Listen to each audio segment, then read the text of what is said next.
Gërmimet arkeologjike në Vlorë kanë sjellë zbulime të reja të rëndësishme për historinë e qytetit antik. Arkeologët kanë evidentuar fortifikimin e pjesës së poshtme të qytetit, përfshirë dhe zonën e agoras antike, e cila më herët mendohej se kishte qenë e pafortifikuar.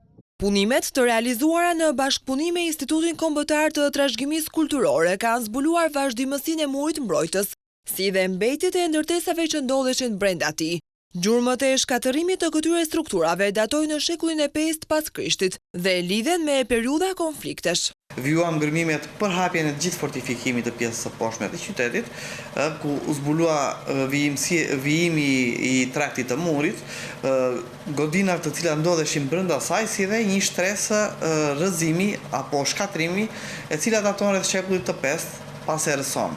Pra që tregon me një ndërhyrje të dhunshme dhe me një periudhë konfliktesh në atë periudhë. Gjithashtu mendojmë se kemi identifikuar një kull që është pjesë e sistemit fortifikues, të cilën në gërmimet në vijim do përpiqemi ta zbulojmë dhe të realizojmë disa sondazhe edhe në këtë pjesë për ta verifikuar. Një tjetër zbulim me interes është identifikimi i mundshëm i një kulle, pjesë e sistemit fortifikues të qytetit. Gërmimet e ardhshme pritet të konfirmojnë funksionin dhe përmasat e saj. Në pjesën lindore të sitit janë zbuluar dhe mbetjet e një ndërtese monumentale që mendohet të ketë pasur funksione ekonomike ose të lidhura me transportin dhe tregtin. Arkeologët planifikojnë zgjerimin e kërkimeve në zonën e Akropolit dhe pranë stadiumit antik, ku dyshohet për praninë e strukturave të tjera publike.